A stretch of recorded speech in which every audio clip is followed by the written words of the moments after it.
અયોધ્યામાં ભગવાન શ્રી રામની પ્રાણ પ્રતિષ્ઠા અને વડોદરાની અંદર ઉત્સવ મનાવવામાં આવી રહ્યો છે। આપ જોઈ શકો છો વડોદરાના સમા સ્પોર્ટ્સ કોમ્પ્લેક્સ ખાતે 60 બાય 60 ફૂટની આજે રંગોળી કરવામાં આવી છે।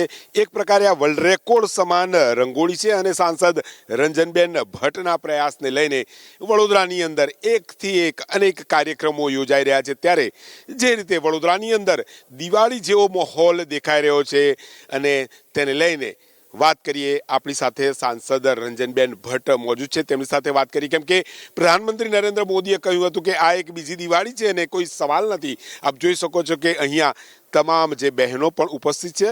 વડોદરાના સાંસદ રંજનબેન ભટ્ટ આપણી સાથે, તેમની સાથે વાત કરીએ। બેન, શું કહેશો, કેમ કે આખા દેશમાં દિવાળી જેવો માહોલ અને વડોદરાની અંદર વર્લ્ડ રેકોર્ડ સમાન 60 બાય 60ની જે અયોધ્યાની કહી શકાય કે રંગોળી જોવા મળી રહી છે।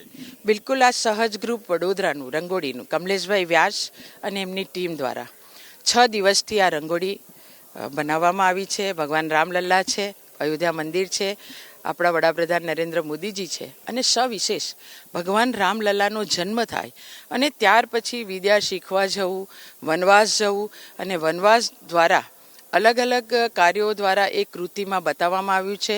રાવણનો વધ થાય અને રાવણ વધ કર્યા પછી ફરી અયોધ્યામાં પરત ફરે ત્યાં સુધીનું રામચરિતમાનસ રામાયણ આ રંગોળીમાં બતાવવામાં આવ્યું છે।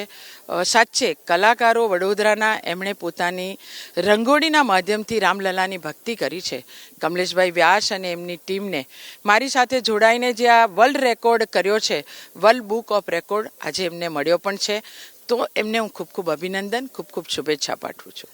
રામચરિતમાનસ જે રીતે ભગવાન શ્રી રામની કથની અને વડોદરાની અંદર વિશ્વ રેકોર્ડ સમાન 60 બાય 60ની અહીંયા જે રંગોળી ભગવાન શ્રી રામના નારા સાથે વડોદરા ગુંજી રહ્યું છે।